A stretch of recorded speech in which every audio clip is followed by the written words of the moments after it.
Good evening, everyone. My name is Shannon Ince, and I'm with the City of Oklahoma City Planning Department. I have my colleague Jennifer Sylvester here, also with the Planning Department, as well as our colleagues with Neighborhood Alliance. Anna and Ashley are on the call too. And we have a fantastic presentation for you tonight. We feel like this is one of the most important subjects that we could talk about, and that is our legacy of love, what we need to do to make sure that the next generation is taken care of and make sure that our own matters are taken care of. And that impacts our personal lives as well as our neighborhoods. And we have fantastic partners with Legal Aid Services of Oklahoma. We have Rick Goralowitz and Melissa Brooks here tonight, who are going to share their knowledge about elder law and about wills and heirs and deeds and everything in between. And so this is a particular, like I said, very important subject, and it impacts all of us. We're all going to be in this situation one day.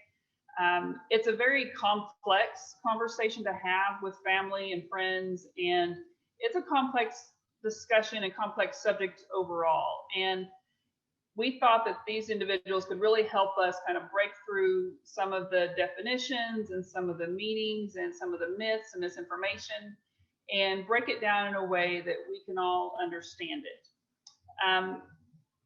One of the things that we worry about with our residents, is particularly for the Strong Neighborhoods Initiative, is people's ability to be able to apply for some of the programs that the city offers because they don't have clear title or a warranty deed or clear ownership of a property, because it really straps people. If you can't,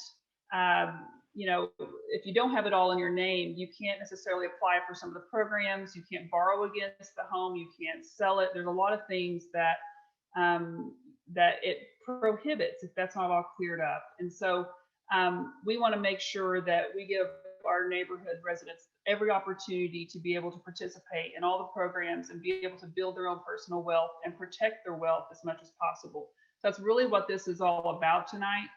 I'm going to go ahead and start sharing my slides with you guys, and I'm going to give you kind of a presentation about what the Strong Neighborhoods Initiative is, and then we will go straight into the presentation with Melissa and Rick. Feel free to ask questions in the chat, raise your hand, ask questions as we go along. This does need to be a conversation tonight. We want to be able to answer your questions that you have. Now, the follow-up to this presentation will be a full-day clinic that'll take place on July 10th. And we will share with all of you at the end of this, we will send the packet of information that you'll need for that clinic if you want to sign up for it. And it's free, by the way. You can complete the packet and then attend that clinic on July 10th. So all of you after this meeting will receive an email that will have that packet in it should you decide that you want to go through that clinic. Okay, so I'm gonna go ahead and start the presentation and give you a little bit of information. Again, my name is Shannon Ince, and I'm with the City of Oklahoma City Planning Department. And let's see here. Okay, so welcome again to the Legacy of Love workshop, How to Protect Your Family and Neighborhood's Future. Again, the slides for this workshop are on our website right now at okc.gov/SNI. And again, if you require Spanish translation, please go down to the reactions button and raise your hand, and Anna will be happy to translate for you. And I want to also just say a real special thank you to Neighborhood Alliance for helping us promote this and handling the registration and for helping us host tonight. So thank you, Neighborhood Alliance. This is tonight's agenda. And I'm going to go through some slides about the Strong Neighborhoods Initiative. Some of you live in one of the SNI areas, some of you don't, and that's perfectly fine. But I do want to give you a little bit of overview about what that is. And then we'll go ahead and go straight into the subject matter for tonight. And we'll talk with Melissa and Rick. They'll give us some great information.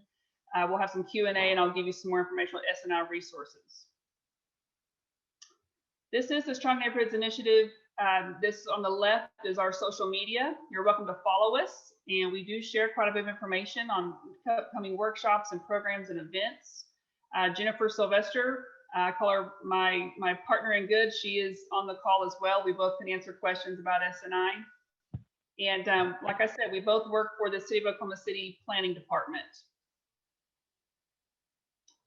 So some of the intended outcomes with SNI are, you know, well, SNI is basically the City of Oklahoma City's neighborhood revitalization program. And so there are 3 neighborhoods we currently work in. I'll show you those here in just a minute, but this is the overall kind of the mission and some of the goals that we have. And what's highlighted are essentially how this topic relates to our mission with SNI. So first of all, the workshop, of course, we're engaging with you right now. We're engaging with neighbors, neighborhood groups, and parents in the neighborhood. We're hoping that we're increasing home ownership by clearing up some of these title and deed issues. We're hoping one of our biggest goals for SNI is that some of our neighborhood residents can just absolutely stay and age in place where they are, and that those properties will increase to a point where they feel like they are building some wealth for the next generation. And we also want to increase their property values, stabilize the market, and of course, we want to reduce the number of vacant properties. Like I mentioned, this subject is so important on a personal level, but it's also important on a community development level. And so this workshop and going through this effort, I applaud you for going through this, because it means that you're thinking about yourself, but also more importantly, you're thinking about your loved ones and your community. These are some of the tools that we use for SNI. We build homes and work with some of our nonprofit partners to build homes. We have home housing rehabilitation programs, down payment assistance, and home buyer education. You've probably seen some sidewalks built and some tree plantings. And of course, something that's very popular here over the last 6 months has been the hazardous tree trimming and removal program. And we, of course, have legal assistance programs, fair housing, after-school programs, and a number of public art and beautification, park enhancement programs, and of course, these workshops. So we try to take truly a holistic approach at community development and neighborhood revitalization. These are the 3 neighborhoods we're working in. You'll notice there's 4 logos. That's because there's 2 active neighborhood associations within the Capitol Hill area. We have College Hill over here on the western side, and then the kind of greater Capitol Hill area is the whole area. And we're working pretty closely with kind of the Oliver Park neighborhood down by Lightning Creek. So we have up in Northeast Oklahoma City, we have Capitol View. Over here just west of downtown, we have Metro Park, one of our newest neighborhoods, and then Capitol Hill. Neighborhood Alliance is one of our primary partners with SNI, and they provide all kinds of information and education and training and capacity building for neighborhood associations and for HOAs. They're a fantastic resource for all of you. I encourage you, if you're trying to organize or you have questions, they are a great resource for you. If you're trying to figure out kind of how to navigate the city, sometimes that people need help with that, feel free to give them a call. Here are the lovely ladies that you'll contact, Anna, Georgie, and Sarah. And by the way, those logos underneath mean that for College Hill and Capitol Hill, you would contact Anna. For Metro Park, you'll contact Georgie. And Capitol View, you would contact Sarah. And this is their website. So we are ready to go ahead and just get started on this workshop. Are there any questions right now before we get started?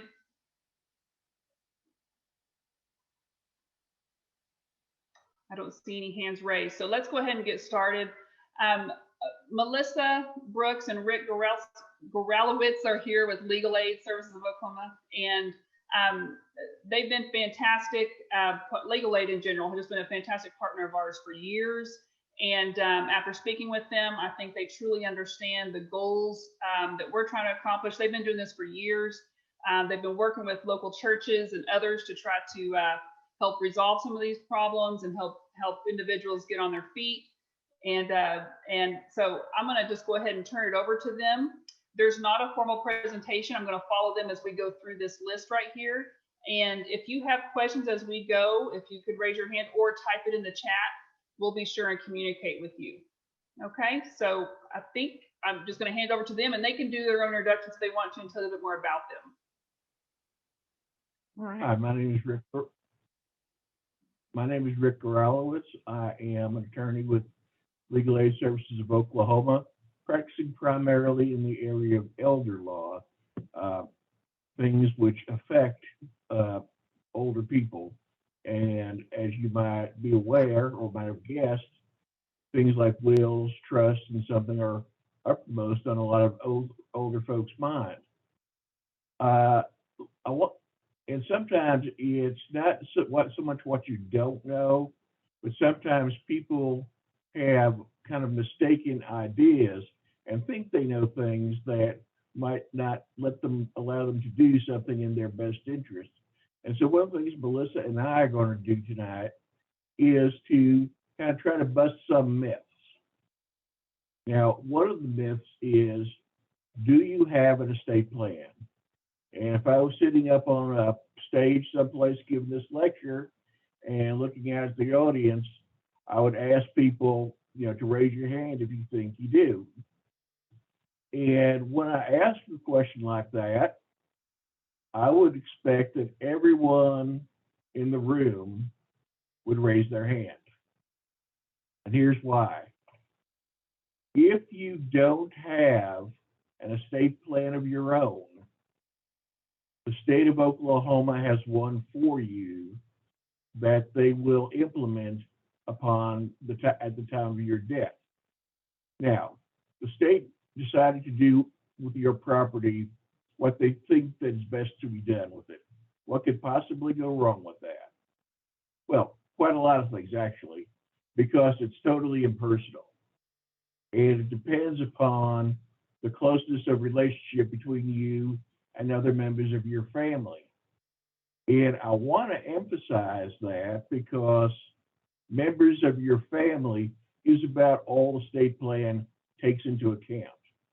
So if you wanted to leave something to a friend, that would be out. If you wanted to leave something to your church or charity or school, that also would be out. And if you have someone who, let's say, needs a little special assistance, say you have a person who is disabled and you need to provide a home for them, as opposed to leaving it to all your children jointly if you have several, all those things are things that you have to do on your own. And when you think about it, it makes sense because you've worked an entire lifetime to build the estate that you have. And what happens to that when you can no longer handle it yourself is a very, very important freedom that you should take advantage of. Now, one of the reasons why we have estate plans is number one, you protect assets. When you put an estate property into a trust or a will, you can provide that actually saving people from themselves. So if you have somebody who's a spendthrift or someone who's not mature enough to handle whatever it is they're being left, you can provide for that. If you want to make sure an asset stays in your family, you can provide for that.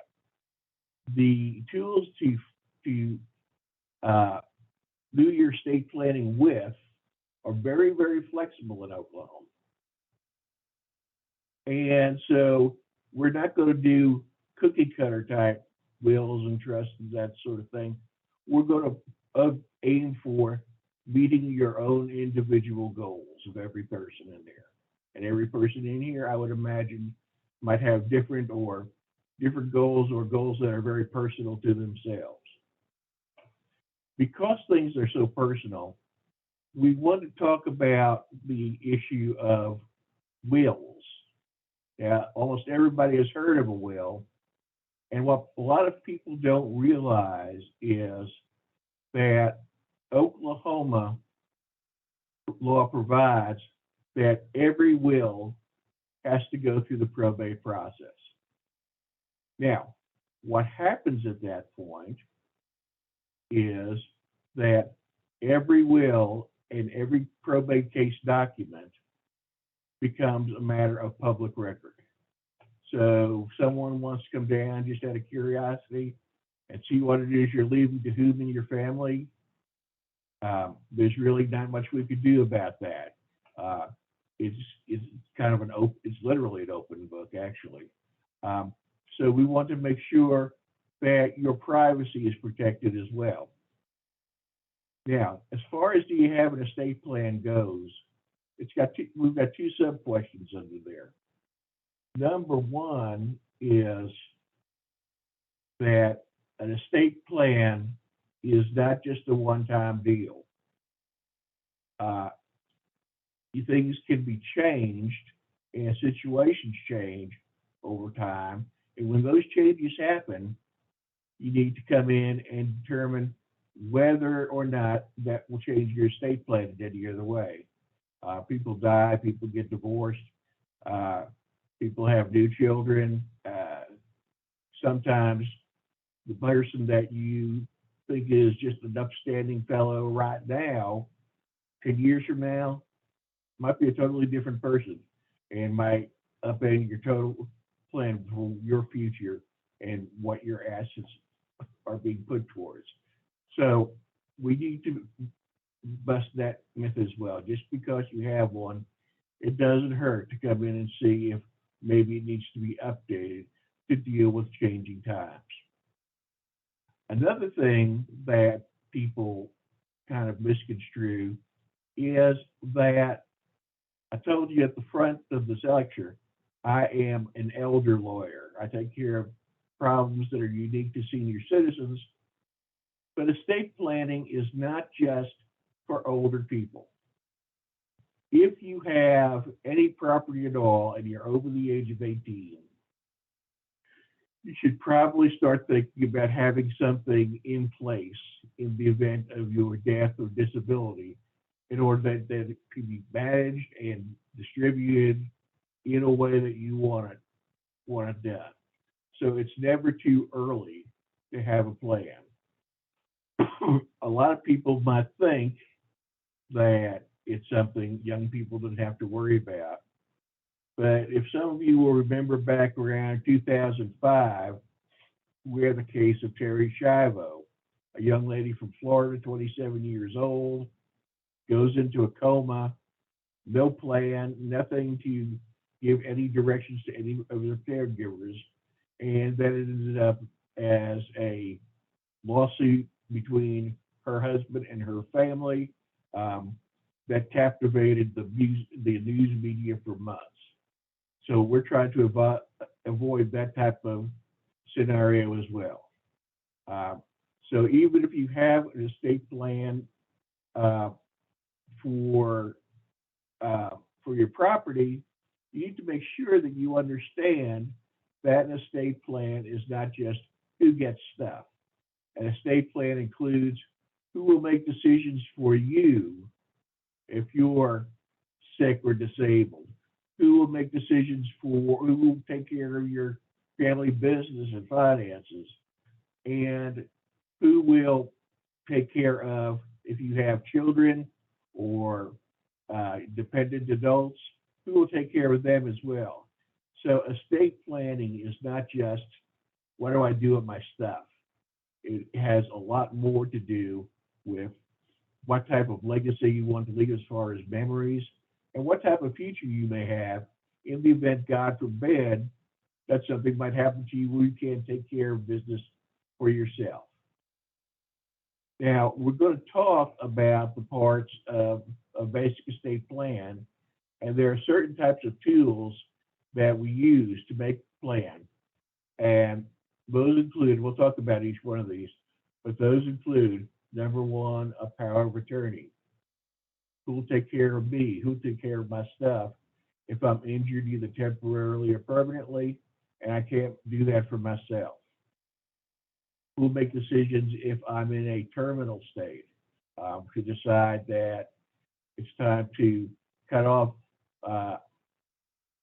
heroic treatment? You want to make sure who gets assets like your home and other things that you worked a lifeline for, and you want to do it in a way that you may not only satisfy your needs, but also protect your privacy as well. And so that's where trusts come in as opposed to wills. We'll talk about that a little bit later, and we'll even talk about what's to be done with my remains afterward. And I know I know these are not very pleasant topics to think about, but they need to be thought about and they need to be provided for. When I was in private practice, I had a partner who's a great lawyer, 50 years in law practice, and unfortunately, he was he was diagnosed with cancer, and he had put off doing a will and put off doing a will in a way that he would have yelled at clients if they had put it off this long. But there he was a couple of days before his death, trying to write out on a piece of paper a form of a will. And we don't want to see anybody in that position, because when you do things in haste, mistakes are likely to be made. And sometimes people put things in their estate planning documents that later on they regret. And so if you want to make those types of changes and alterations, you need to act on it in the here and now, and not say, well, one day I'll do it. Because the one day to do it is, again, now, possibly even yesterday. So those are things that we're going to be talking about. And one of the things that we're going to use, which even has effects on your life while you're still alive, is the power of attorney. And so I'm going to turn that over to Melissa right now. Hello. I want to say thank you for everyone who's here, everyone who's listening. I'm very happy to be here and share this with y'all. So Rick, let me just short introduction to myself. I'm an elder law attorney at Legal Aid Services of Oklahoma with Rick, and I in addition to elder law, I also practice some consumer law as well, which a lot of this actually kind of fits into consumer law, which is why I like doing estate planning quite so much. But so today, the first thing I'm going to be chatting with y'all about is the power of attorney. So our second myth today is my attorney, in fact, has to be a family member. First of all, for those who don't know, it's probably most of y'all, and that's totally okay. It's one of those what we call legalese terms.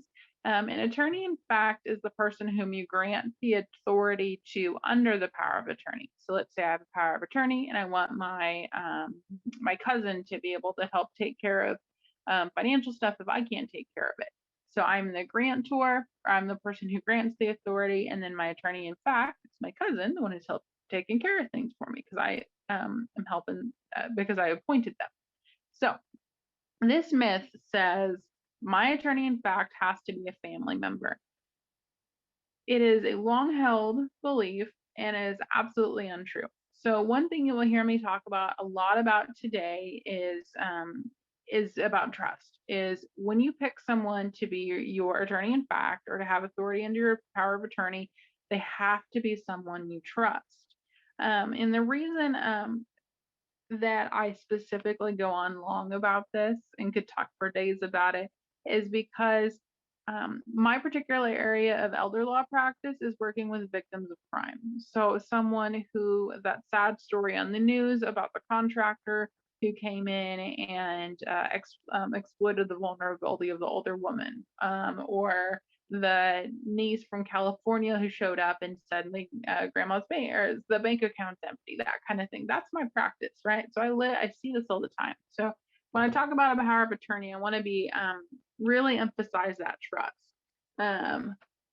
So first thing when it comes to the technical piece of a power of attorney is a durable versus non-durable. So a general power of attorney is non-durable, which means for our purposes that it ends, the authority under the power of attorney actually ends when the person who granted the authority loses capacity to do so. So let's say that today I put together my power of attorney and I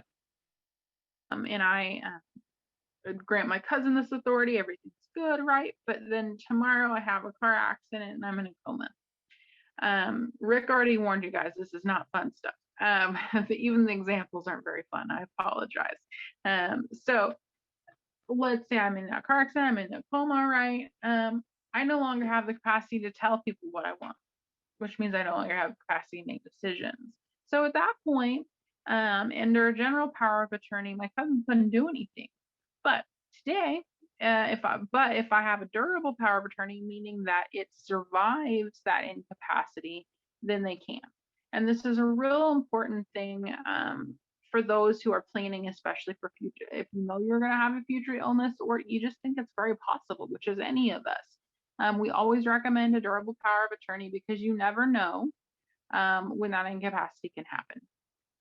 So we always recommend those. Now there are, just as a matter of knowledge, there are general powers of attorney that we do for routine matters of business. Those are routine things that happen all the time, but durability is a good thing.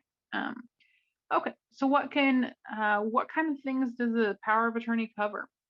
The two broad categories that a power of attorney covers are healthcare and business. Healthcare is exactly how it sounds. It's doctor's appointments, medical records, it's authorizing emergency surgeries, it's urgent situations. But it could be as simple as setting a doctor's appointment. It's all those things and more, and as much as you want it to be. That would be one thing too. And then business. So the business is going to be equally customizable. Is it you just want them to be able to write checks on your accounts, so your bills get paid, right? So that's one thing. Business can be whatever you need someone to do. It can be as specific as you need or as vague as you need. And it can be for both things. It can also be separate. So for example, you don't want someone to be able to take care of your business because you think you're just fine, but you have some mobility issues and think maybe it'd be really helpful if someone could help me with getting to my doctor's appointments and communicate with my healthcare providers. Great, then you can do a power of attorney for healthcare. Okay. The next piece on the power of attorney is nomination of guardianship for self. Okay, so great question. I just see this question. Does durability last after death? It does not. Any kind of power of attorney that you have actually ends. The authority ends when you die. The exception to that, a minor exception, is that some powers of attorney have a HIPAA clause, which is like a release for medical information that can survive death. But the overall authority under a power of attorney does not. That's a very good question. Absolutely. So nomination of guardianship. So we've all heard the stories of people who they get older and their spouse, their children, their grandchildren has to become court-appointed guardian because they can't take care of their finances or their health or whatever it may be, right? So what you have the option to do that I think is an amazing, powerful tool is under a power of attorney, you can actually nominate who you want that to be. You can also you can also say who you don't want it to be. That's equally powerful. So like for mine, I would say I want my spouse first, and then I've got a really good friend who's also an attorney. I would have her second, right? Because I know that they're going to do what I want them to do. And let's say I've got another family member, I don't trust them as far as I can throw them, right? I can put something, and this is not this person, and that's why. So it's not persuasive, or it's not final in that that's what the judge is going to have to do, but it is really good evidence of who you would want. Were you able to tell the judge that information? So finally, for a power of attorney, and I kind of mentioned this already, but someone you trust is a must. You have to pick someone you trust. If you trust your family, fantastic. Pick a family member. If you think your neighbor is the most helpful, most honest person in the world, pick your neighbor. If you've got someone from church, it doesn't have to. It could just be a close friend or someone you've known for a long time. It just needs to be someone you trust. So if anyone ever says, well, Mom, I'm your oldest daughter, I have to be your attorney in fact, or I have to be on your power of attorney, say, no, you don't, daughter. And in fact, I might even question that and make sure that I trust that person and make sure that we believe them, right? And really look into that. Okay. Any questions about powers of attorney before I move on to advanced directives?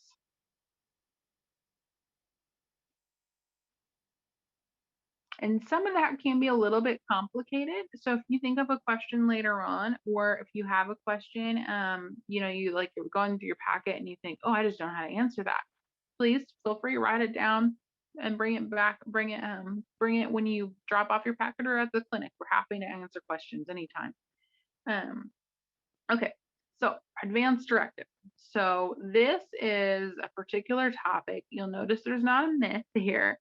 And it's because I want to be real straightforward about this one. This is a hard topic for some folks to work with because this particular document specifically talks about end of life. And when I say end of life, I mean you are on your deathbed. There's no coming back from whatever. There is a very small likelihood of being able to return to whole health based on the situation you're in. So in the Oklahoma version of the advanced directive, there are 3 specific circumstances that are spelled out as clearly as they can make it, and there are 3 options for what you can do. They are all end of life. It is not likely that you'll come back from them. Now, keep in mind that this is these situations, like triggering these situations, is not based on just any willy-nilly person saying, "Oh, I just think they're dying." No, this is 2 physicians specifically who it could be a primary care physician, it could be 2 physicians at the hospital. It doesn't matter as long as it's 2 physicians using their reasonable judgment from their field and saying we believe the likelihood of returning to whole health is not possible, or it's very, very small. And what you do is you look at those circumstances, and you say, okay, these are my options. What would I pick? Now, I will just note here that Shannon actually posted, and it's a guide from OU Health, that actually explains what an advanced directive is, and also gives some instructions and in very clear terms about what all the different parts of the advanced directive are. I would really suggest for anyone who doesn't have an advanced directive that they're okay with right now, or is wanting to maybe tweak theirs or do a new one, to look at that, because it'll explain a lot. And there have been times I've looked at it and gone, okay, that makes more sense, and I've used it to explain this document to folks. So in addition to those specific situations, you have a chance to put in specific instructions. I'm sorry, there's so many S's here. I'm tripping myself up. You can put in specific instructions. So this could be, it can be anything you want. Now, keep in mind, some things have to be medically possible, but you can put in specific instructions. So the next piece of an advanced directive is about organ donation or transplants. If you are an organ donor or want to be an organ donor, you can do that through one of 2 ways: one through an advanced directive, or through your state issued ID. Keep in mind that if your state issued ID, if your state issued ID has it, then you are an organ donor. Or if your advanced directive has it but your license doesn't, you are an organ donor. So keep that in mind. Now, you can actually, if you are not on your license and you get to looking at your advanced directive and you go, nope, I don't want to do this, totally fine. You actually just skip that whole section. Pretty simple. No organ donation required. Then the really integral piece, and coming back to someone you trust, is the healthcare proxy. This is the person who, because at this point you can't make this decision on your own, makes this decision for you. This is a person that not only do you trust, but I typically suggest that people not necessarily pick someone who handles crises really well. Someone who is not going to be swayed by the rest of your family, someone who can hold steady and really put some thought into it, and isn't overly emotional. Not that emotion is bad, but you want someone who can handle themselves in a crisis moment, because oftentimes these are crisis moments. Okay, So some protections. So because this is a scary moment, typically when an advance directive is involved, there's a lot of emotions, there's a lot going on. That's why we do it now, like Rick said before. So again, there's the protection of two physicians have to determine that you don't have capacity. Oftentimes, sometimes that can be your primary physician, so they know you, right? So they've met you, they kind of know your temperament. The other protection that's important is that this is revocable, which means that you can change your mind. As long as you've got the capacity to do so, you can actually change your mind. You can say, you know what? I don't think I want to do that anymore. I've had a change of heart about what I want to do in this circumstance, or I don't want this person to make the decision. You can do that however you want, and as long as you've got capacity to do so. So that's our advance directive. Does anyone have, and I'm going to transfer, we're going to transfer, see that segue? The transfer on death deed with Rick. But does anyone have any questions about either power of attorney or advance directive before we swap over? I'll give it just a minute here. I know this is a whole lot if you're not familiar with working with estate planning, that you're just like, this is a lot of new stuff, or you already know it and you just don't want to talk about it. That's fine too. Okay, well, if anyone has questions that come up, especially as we move through, please let us know. We'll happy to answer those. So Rick, do you want to take it on over? Melissa, I might interject real quick and just remind everybody that the slides are available on the website, and I'm pretty sure Anna has posted that in the chat. If you are just listening in and don't see the chat, you can go to our website at okc.gov/SNI and get these slides. And we will be sending all of this information and the packet of information that you're going to need for the clinic that'll take place on July 10th. We will email that to everyone who has registered to participate in this workshop. So after this tonight, you'll get an email from Neighborhood Alliance with all the information that you need to participate. Okay, take it away, Rick. Actually, someone just asked a question real quick. Do you mind if I take that? Great, let's go for it. Yeah, I was going to ask you too. Okay, so so someone asked, what if I've got two questions here. Perfect. So what happens if the person you assigned as your advance directive, so your healthcare proxy, is injured or ill? So what you actually have a secondary. So just like in any of these estate planning documents we do, there's going to be a secondary designation. So I would pick, so it would go to that person, and then if, let's hope y'all aren't all in the same accident, so it's especially tragic. But if that's the case, it would go to there's actually a statutory priority list who is next. But assuming the second person wasn't with y'all, your alternate wasn't, then it would just be that person, and they would be notified and they would take over. Okay, our second question is, are the advance directive decisions binding, or does your proxy have decision-making power? So that is, I would say, okay. So first thing, so they are, it depends on the circumstance. So they are typically binding in that as long as the circumstances fits, like let's say end of life treatment, that kind of thing, they are typically binding. But given that medical circumstances can change and fluctuate and are very variable, your proxy does have some decision-making power, because there may be that a circumstances is triggered where they think the advance directive fits, but it changes a little bit. So what your proxy can do at that point, and actually the last section of the power of attorney addresses this, is that your proxy can step in and with the medical advice of the doctors and the hospital staff or whatever, right? And they can potentially make different decisions, but they are directed to make decisions in the way that you would do it if you were there, or you could make that decision. Yeah, that would be my answer to that. Is there anything else you would add to that question, Rick? The only thing I'd add to that question is that a lot of, in Oklahoma, advanced directives are called life-affirming directives. In other words, if there's any dispute whether you want to treat a certain treatment or not, and it's ambiguous, then Oklahoma law will consider the decision that's most friendly to life and survival as being the proper construction.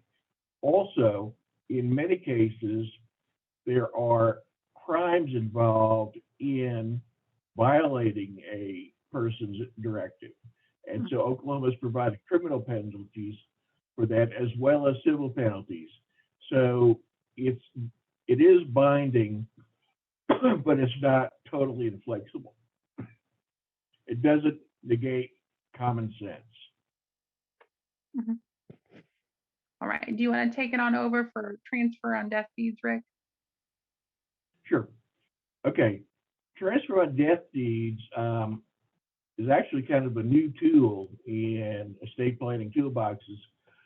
It's only been around since 2009, 2010, somewhere in there, but it was very much needed. Prior to that time, what a lot of people tried to do was what we call poor person's estate planning.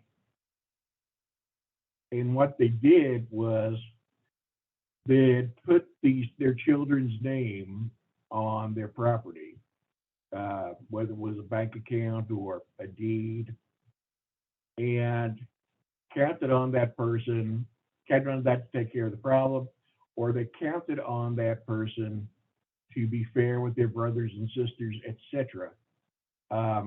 And what they didn't realize is that once you deed property to someone and that deed is recorded in the county clerk's office, there are no takebacks. You don't get to change your mind after that.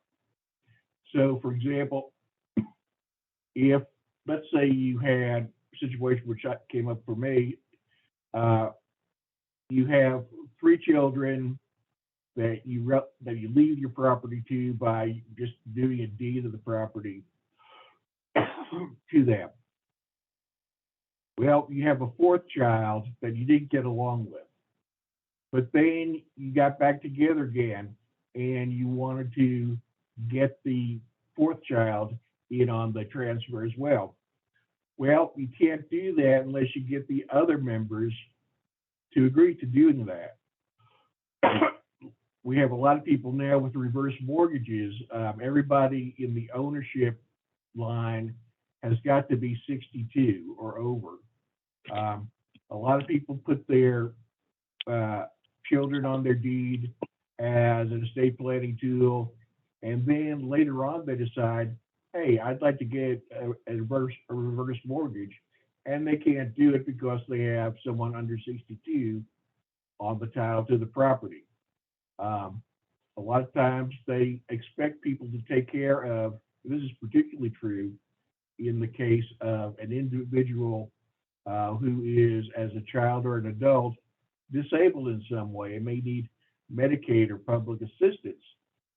Because if you leave them anything under a will, then you could disqualify them from receiving public assistance. And so a lot of people cut them out altogether because of the fear of cutting off their public benefits. And so it was a really tense situation as far as easy alternatives to probate and estate planning.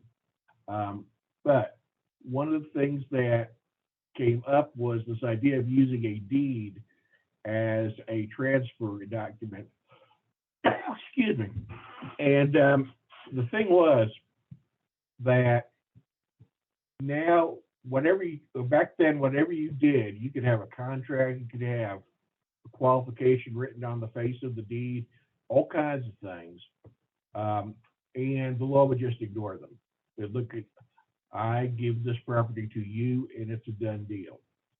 The transfer on death deed now allows people to sign a document with all the formalities of a will in transferring their property. And for a lot of people, this is all they need because their only asset is their house. So it works. but it doesn't take effect until the grantor dies. So at any point along the line, between the time they've filed the transfer on death deed and the time of their death, they could change it or, scratch it entirely. So it's very important, estate plan, especially for people with limited assets or income. And the good thing about it is that a lot of people see as well is that it doesn't have to be probated. The transfer comes by operation of law.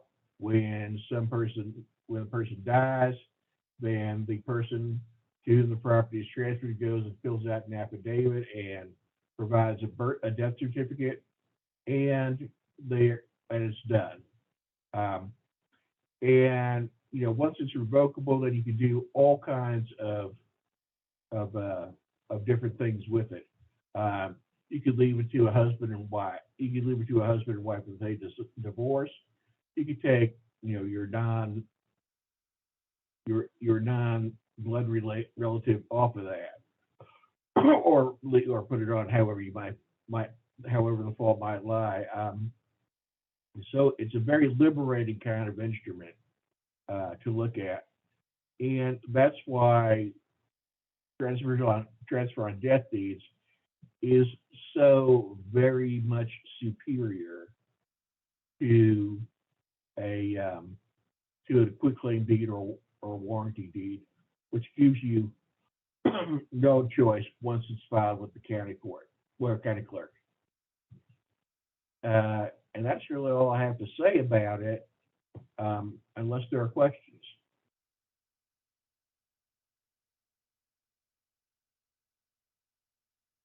Okay, I don't see any in the chat box. Yeah, for those of you who So, joined us, if you do have questions, feel free to enter into the chat box, or you can unmute and ask your question if you're just listening in on your phone.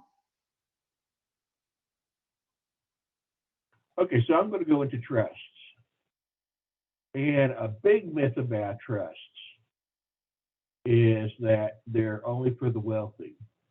And TV and movies have kind of enforced that myth, because we see soap operas, comedies, all kinds of movies that are saying so-and-so is just a wealthy jet setter living off her trust fund accounts or his trust fund accounts, etc. But the truth of the matter is, a trust is a document that is more important for a person of modest means sometimes than it is for than a will is. And the reason for that is that, as I said before, every will in Oklahoma must go through the probate process.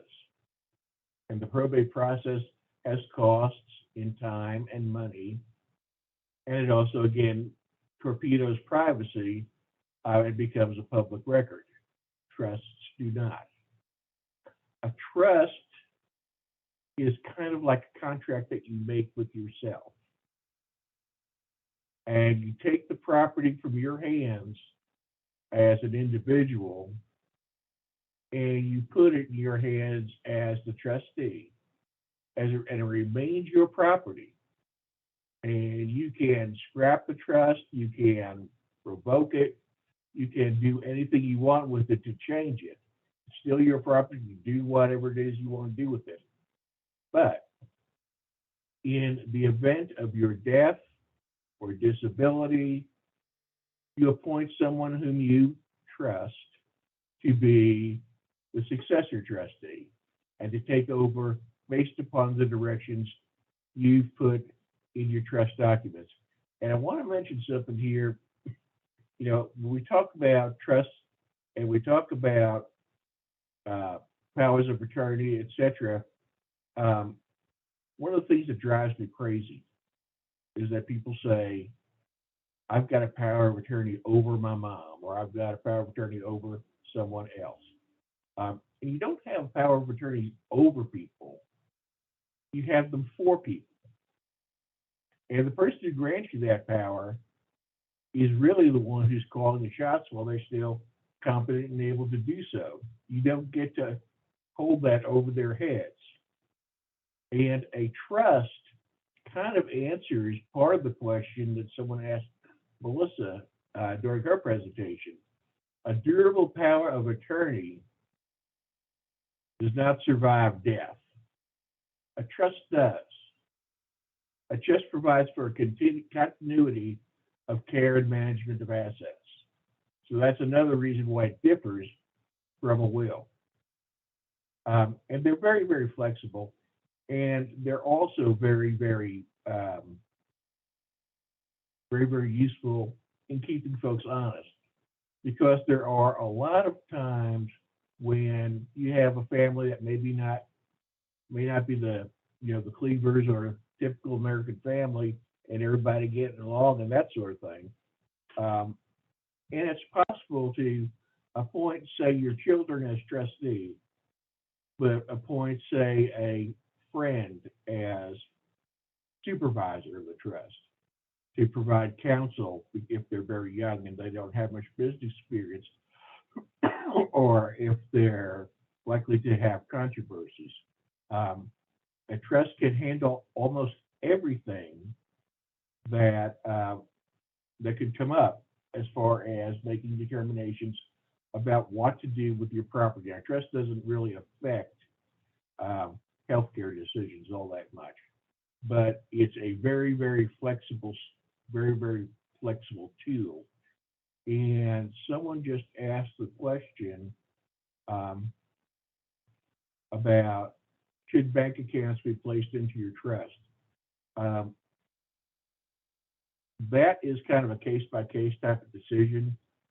On the one hand, yes, you can put them into your trust, and you should be, have them distributed that way.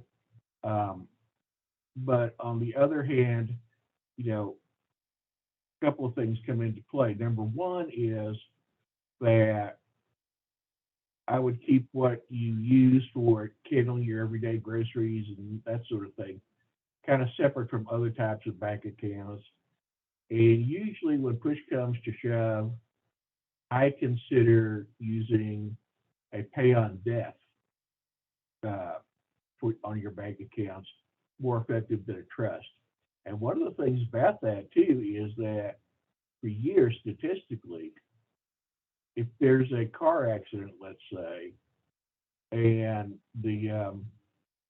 and you injure someone and they realize that your money is all held in a trust, automatically that the big money, trust money, trust equals money.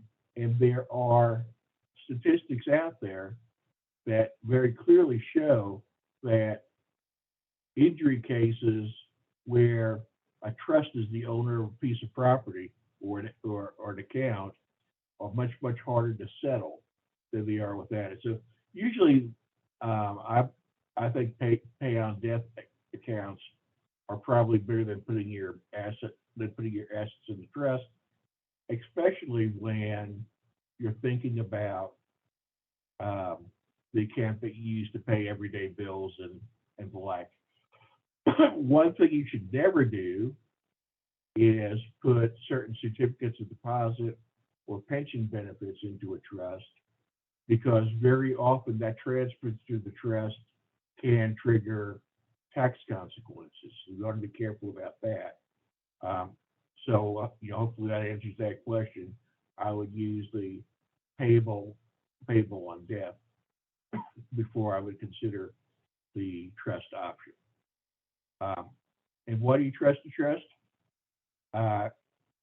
Well, one of the things I trust trusts about is that when we were getting our freedom from England, we brought over English common law. And trusts had been recognized by English law way longer than wills have. And in fact, trusts were even represented, were even used in Roman times. So they have a long, long history of working out. And then we've also talked about how they're superior to a probate, in that we don't have that problem at all with a trust. And again, we can shape it to fit the needs of your particular family and your relationships. I'm going to stop right there for a minute to see if there are any questions regarding trusts.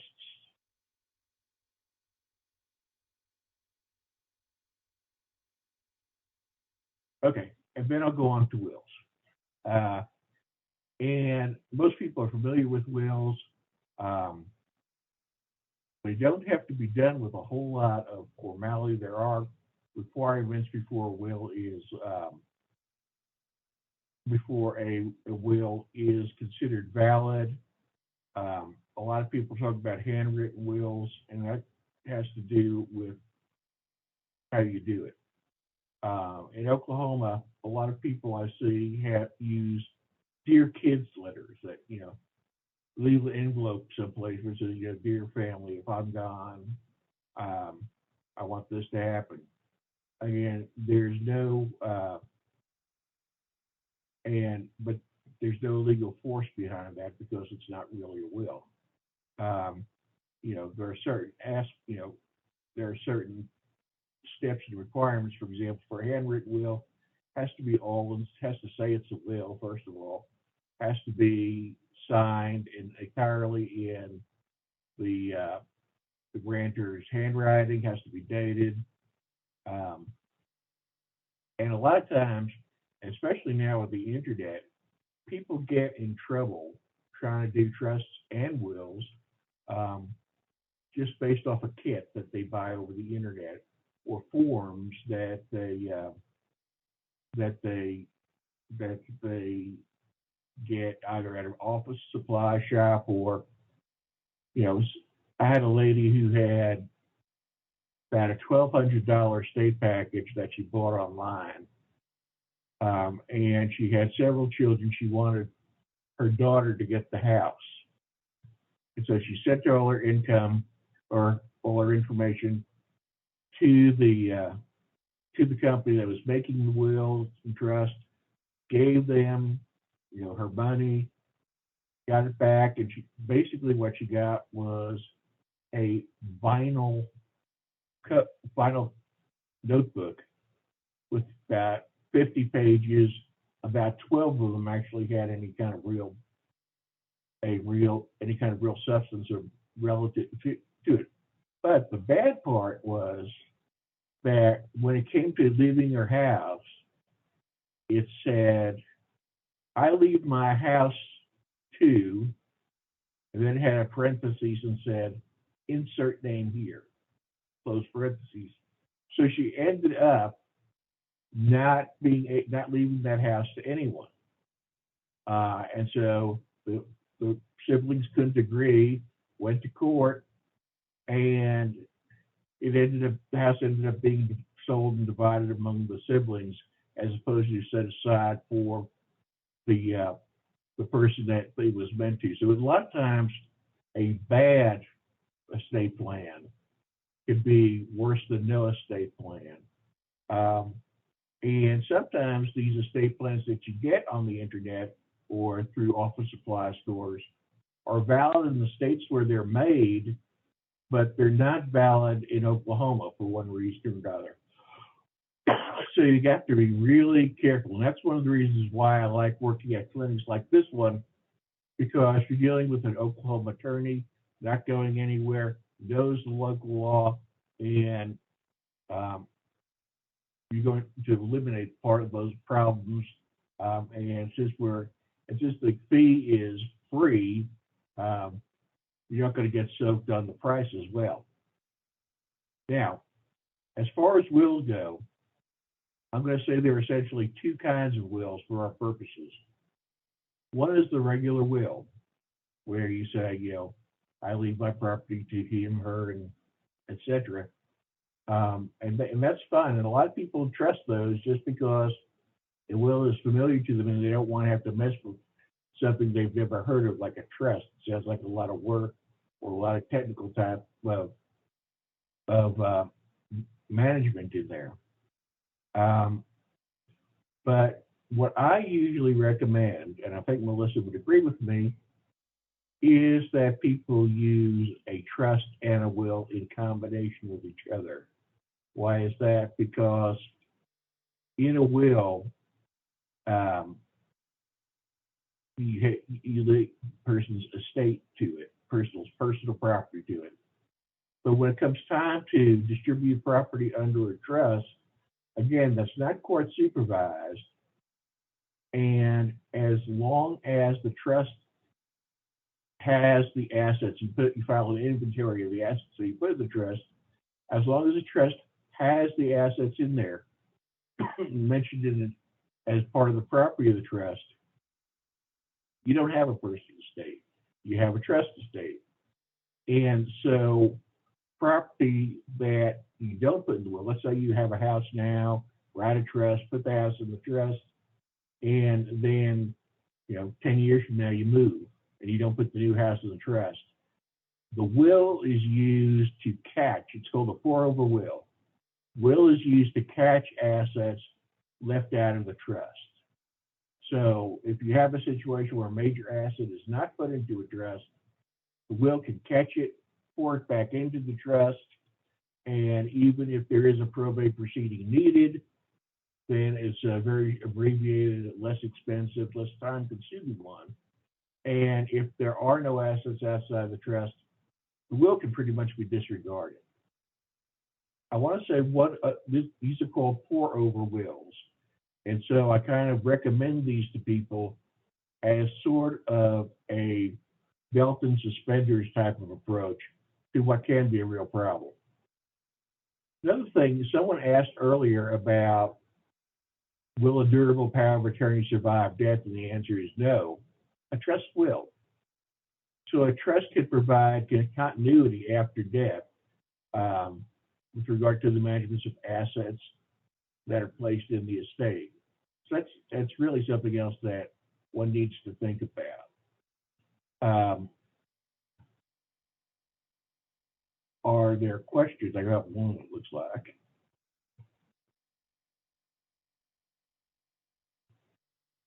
I don't know what Susie Orman's revocable trust is, but I would be skeptical of any one-size-fits-all type of trust approach.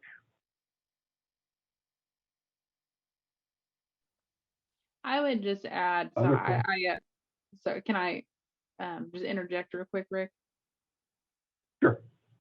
So I while you were chatting there, I kind of looked it up, and I mean, so I don't know anything else. I haven't seen what the specific documents are that are included in Ms. Orman's. She calls it a protection portfolio. How very exciting and alliterative. But one of the major concerns that also comes up with doing things online is I couldn't tell you how good or bad they are. I don't know what they look like unless I pay $200. But is that when someone does something online, is the system or whatever it is that they're using could be thorough. They could plan it, could be thorough, could ask lots of questions. But if someone doesn't, we have this happen to us all the time. Someone will tell us we have to go in and ask follow-up questions because the client will tell us we'll leave information out or not think a piece of information is important, or a question doesn't get asked until we're in the final part of the drafting. My major concern with this, not that she's not a fine person, but I don't know, is that that information would be lost, or a particular piece of information wouldn't be addressed. So for example, if it doesn't ask, do you have a disabled family member, and you end up giving that person a bunch of stuff out of your trust, but you don't do the special needs piece of it, then that could be a real error. So that would be my major concern. Yeah, well, and something else that I'd add is that regardless of what you see on TV or the internet, just because somebody has a show or a YouTube presentation or something like that, doesn't mean that they know what they're talking about. It doesn't mean that they know what's best for you, and doesn't that mean that they know what goes on in Oklahoma. And so regardless of Susie Orgon's sponsorship of a trust kit, or Tom Selleck saying, yeah, go ahead and get a reverse mortgage. For some people that works, but it doesn't work for everybody, and there's no substitute for personal service, personal education, and a personalized product. Yes. Other questions? All right, we're back to you, Melissa. Okay, so I get the distinct pleasure tonight, you guys, to talking to you about dying and death.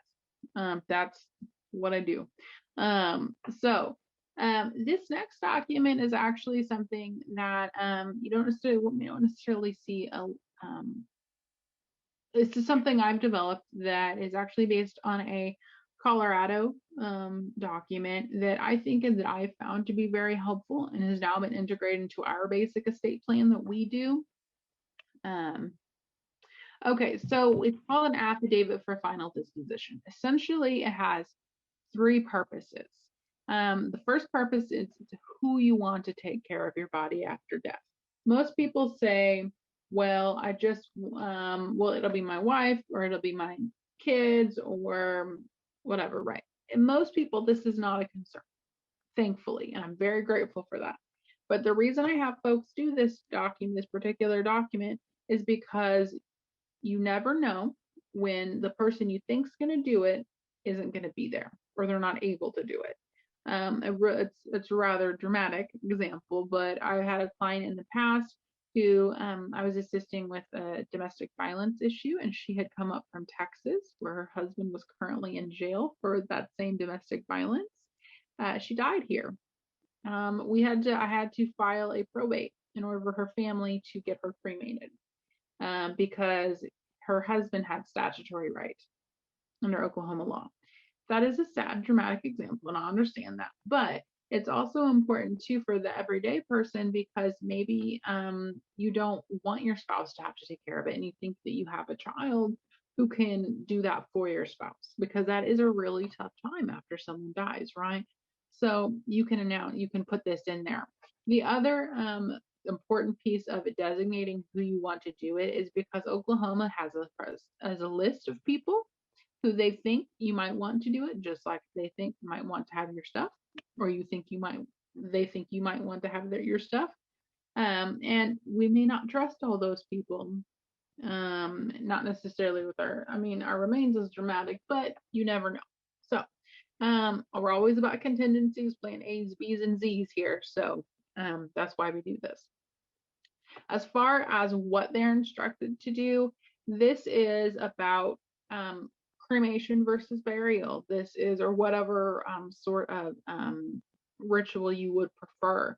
It's about religious ceremonies. It's about where you want to be buried. It's about, it has an option of saying, I do already have a prepaid funeral plan, so go ahead and follow it. Totally an option. You can do that. And then finally, it says how they should pay for it. So sometimes if you already have a prepaid burial plan, great. You just write that down. It's good to go. But at the same time, let's say, you can't afford that, but you think that you do want, specifically, you have this life insurance policy or this securities or whatever it is, right? This little extra money you've been setting aside that's specifically for that, right? That's where you would put that. Excuse my cat. He was going to show up eventually.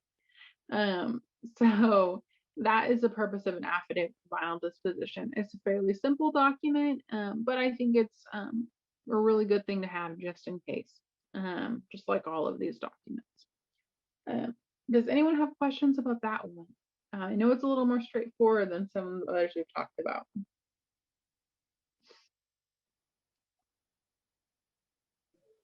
Okay, well, what I would do is just open up for questions and for anything we've talked about tonight. And feel free to pop those in the chat. And while you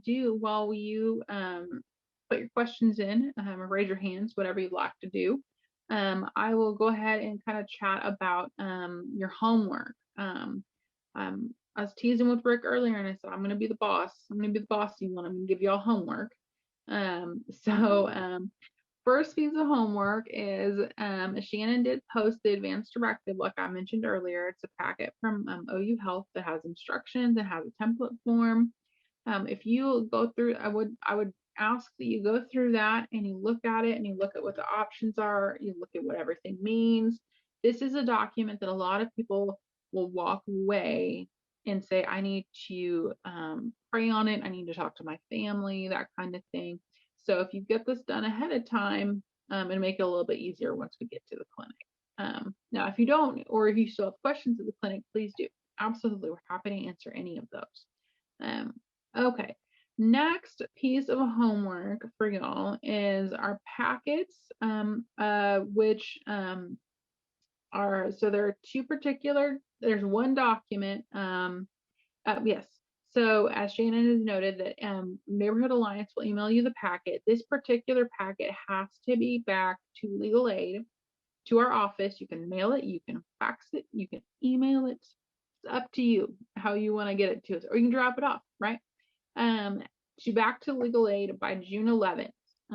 We are open from 8:30 to 5 every day, and you're happy to drop it off, mail it, do all those things. Our new address for our Oklahoma City office is 2915 North Classen Boulevard, Suite 200. And that's in Oklahoma City. And I'll say that one more time for those who are just listening. It's 2915 North Classen Boulevard, Suite 200, Oklahoma City, Oklahoma 73106. And again, the slides will be up, or if you miss the address, you can you can just go to the legal aid website and search for the Oklahoma City office. It should be updated as of next week with that new address. And then, yeah. Sorry, could you give them some information about what will happen at the clinic on July 10th? So they fill out the packet, and everyone that's attended tonight is welcome to attend a clinic that'll take place on July 10th. Can you tell us more about that? Absolutely. So our clinic is going to be on July 10th, like she said. It is this is the day. So we sort of divide up this process into two. So the first piece of it is you learn about estate planning. Let's do three parts. The first part is you learn about estate planning, learn about the basics, right? You get some basis of knowledge. Second piece of it is you fill out your packet. You make some decisions, you talk to your family, you gather information, right? Then the last piece, which is the clinic, is you come to the clinic. We'll already have your packets. You just bring any kind of supplemental information you need. And that's where we actually will draft all of your documents. Well, let me back up. So we will sit down with you, introduce ourselves, have a conversation, see where you're at, see what your goals are. We'll draft your documents based on that conversation in your packet. Then we will execute them. We'll have notaries there. We'll have printers. It'll be a portable law office. We'll be there. And we'll execute everything. So as long as everything is there, and we're ready and you're ready, your documents will be executed that day. So that's kind of how the clinic works. And this is an absolutely fabulous opportunity, everybody. So if you register for this workshop, which all of you did, you will receive an email from Neighborhood Alliance. And check your junk folder, make sure it doesn't go to your junk folder first. But it'll have your packet of information in there, and you complete that and send it to legal aid by June 11th.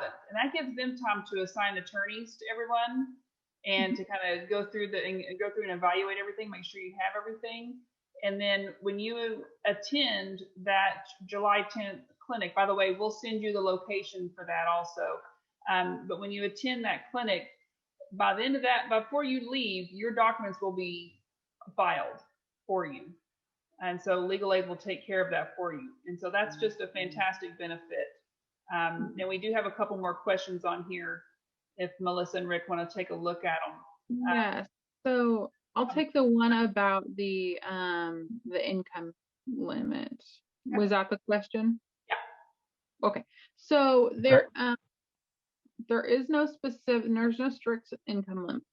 What I will say is that if you believe, oh, let me back up.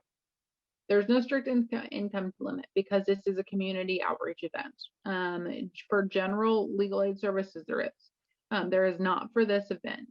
That being said, part of what Shannon alluded to, where we go through y'all's packets, it's to get to know you a little bit better, decide kind of what you might need as far as estate planning goes, but it's also to assess your assets. Because if you've got some assets that are a little more complicated, or they are, or they're going to require something above what we feel competent to do in that clinic setting, you'll probably receive a phone call and have a chat with one of our staff, or Rick and I, and we may refer you out to someone else. That is a possibility. That being said, if you are concerned about that, drop your pocket off anyway. Please come to the clinic anyway. We're happy to talk with you about it, and we'll let you know if that's the case. Will they need an appointment that day, or they just show up all day long and go through the process? How does that, what's the day at the clinic look like? Understood. So we will most likely have it in, depending on how many packets we get, we will actually probably do it in waves. That's how we've done it in the past.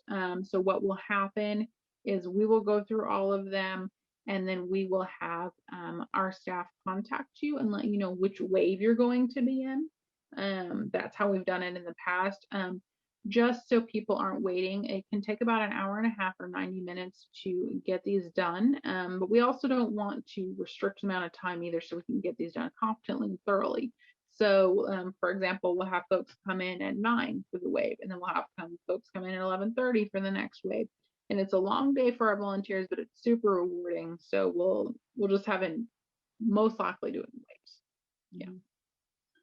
So if people that are on the call right now want to share the packet with others that didn't make it tonight, is that okay if they share the packet and they return it, and these individuals return it to you guys and come to this clinic?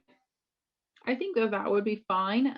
Just as long as we get that packet back in by the 11th, I think we'll be okay. Yeah. Well, and they'll go through that same evaluation process. And then also, if you do share the packet with someone, make sure to share the link for this PowerPoint too, or not PowerPoint and the recorded video, so they can kind of have that same knowledge you do as well. We're happy to answer questions, obviously, but we want y'all to make informed decisions as best as we can. Mm-hmm. And to answer Anna's question, is this just for SNI neighborhoods? No. No, we'll definitely allow others to utilize this program. Yeah. So the exact documents that will be created, so that initial list that Shannon put up of the, this is the basic estate planning documents, I've got it right here. So what will be equipped to do that day is a power of attorney, an advance directive, transfer on death deed, a trust, a revocable trust. We can also do irrevocable, but most likely they'll be revocable. And a pour-over will and an affidavit for final disposition. So yeah, that sub point 2 there had that. Those will be the ones we're doing. Yes. Oh, aren't we still using the forms in these packets where they actually check the documents that they want? Yeah, good point. So on one of the packets that you'll return, they're all together in the same PDF, but one of the packets you'll return to us is actually called an estate planning questionnaire, and you can decide, and you can make some basic decisions based on what you've learned today and your other knowledge, right, about what you want. So like if you heard about trust and you're like, that's amazing, I've got to have that, you can actually select trust, and that will be part of your initial consultation where we chat with you about it. Now, we will probably bring up some of these anyway, some of these other stuffs anyway, if we believe that they could be effective to you, but you can always pick what you want, or you can even write on there, I don't want this thing, right? You can do that too. Okay, any more questions for Melissa or Rick?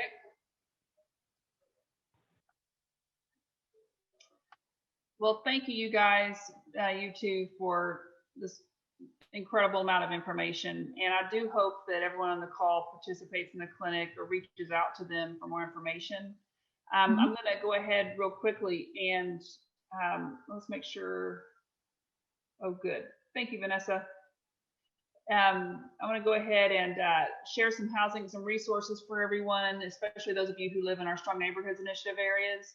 I want to let you know of, we have several different programs, dozens of programs, and dozens of partners. And some of these are not necessarily related to deeds or trusts or anything like that, but they do provide services that help stabilize our neighborhoods. So Positively Paseo and JPNA and Progress OKC, all three build homes, affordable homes in our Strong Neighborhoods Initiative areas. Community Action, NHS, and OFA all provide down payment assistance and housing counseling and home buyer education.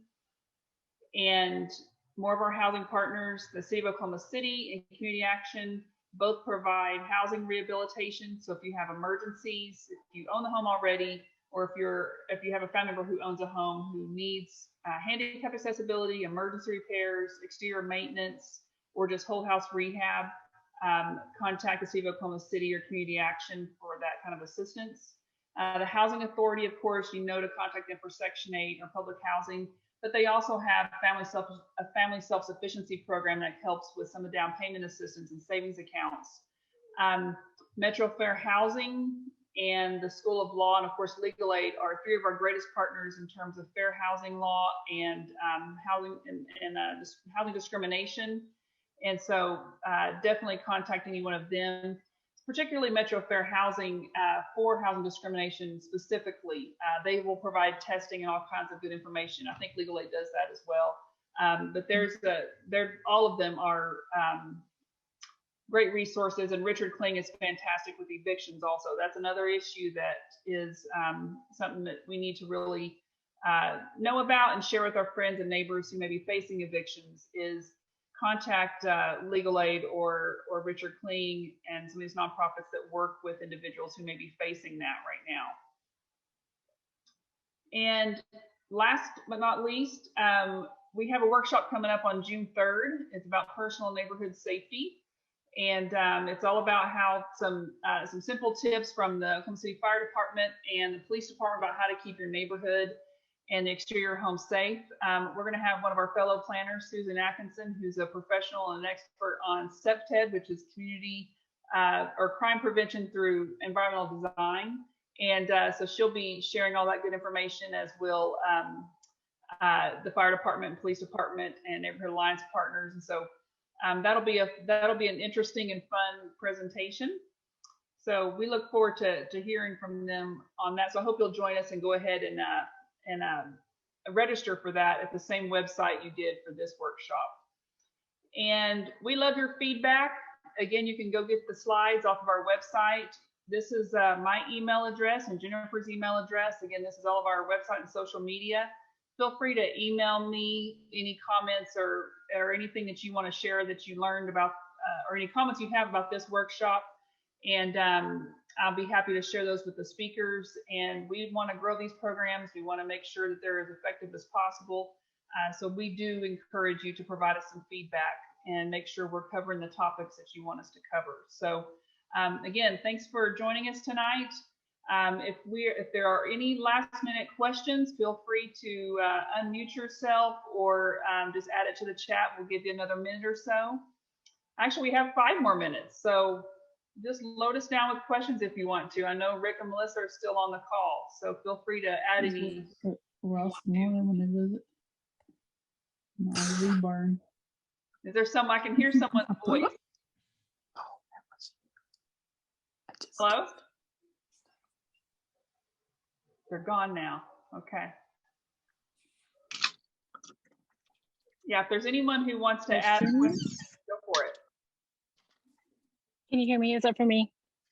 I can hear somebody. Is it Cindy? Okay. Yeah. So I have an attorney. I'm from Texas, and I have an attorney that's working on a will in the powers of attorney. However, I'm interested in the trust. Is that something that I can come and talk to them about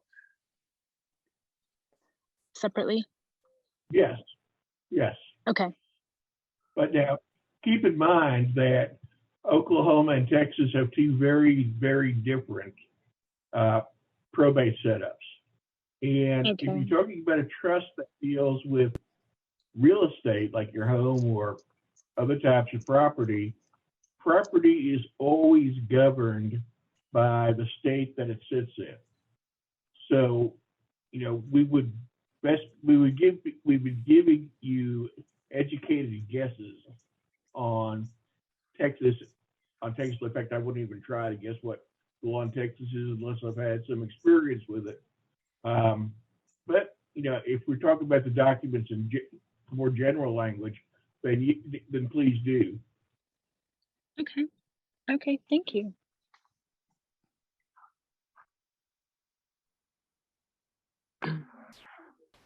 And feel free to add to the chat or unmute yourself if you have a question.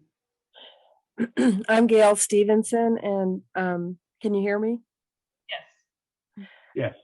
I'm caring for my mother. Like, I go to her house on the 26th, and I'm wondering if I can meet the deadline. I'll do my best, but can I just bring what turn in what I have and then go from there by the deadline? I'll take this one. Yes, absolutely. So what we fill out as best you can the information you have. And if there's something like you just need to look something up, like you don't know your like a legal description for something, just write in will be brought to clinic or something like that. Or if you have questions and you want us to call you, like you don't know how to fill something out, you want us to give you a call, just indicate that. Same goes for anyone who's on here. If you can't answer a question or you're struggling to finish it before that deadline, turn in what you have so we can have so we know you want to be at the clinic, and we can fill in most information at the clinic. Okay, thank you very much. Yeah, you're welcome. I think that reminds me of something. Yeah, a lot of the clinics that we do, we're doing prep planning for husbands and wives. And the husband and the wife will come in, or the husband will come in and say, you know, she'll bring hers home to the husband, or you know, can she sign for him and that sort of thing. We actually need both parties there. Yeah. Same good. goes.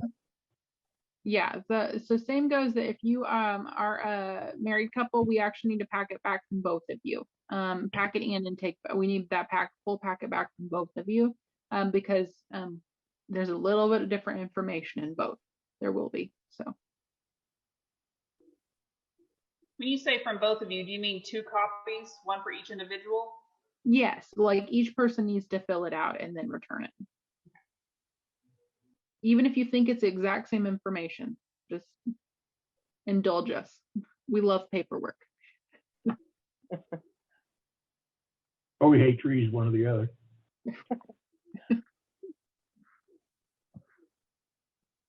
Okay, I see a question here. I'm gonna have to open it up. Give me just a second.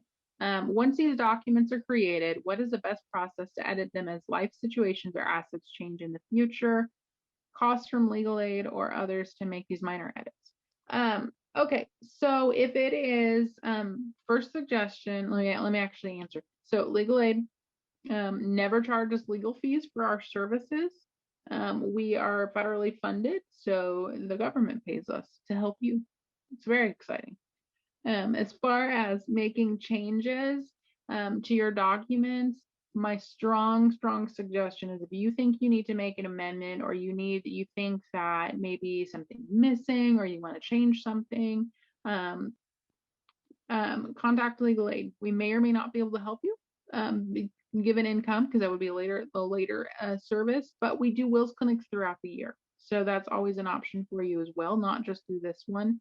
But I would strongly caution against you determining on your own what is a minor edit and what is not, because you could very well be wrong, and we don't want you to make that mistake. Did you want to add anything, Rick? No, I think not everybody's emergency or minor edit is the same. Right. I remember back when I was in private practice, I'd quote somebody a fee and they'd say, wait, you said this is just going to be relatively inexpensive. So anyway, because what might seem minor to you might be a big deal in some corner of probate or estate planning law, and we don't want you to get caught unawares. Yeah, absolutely.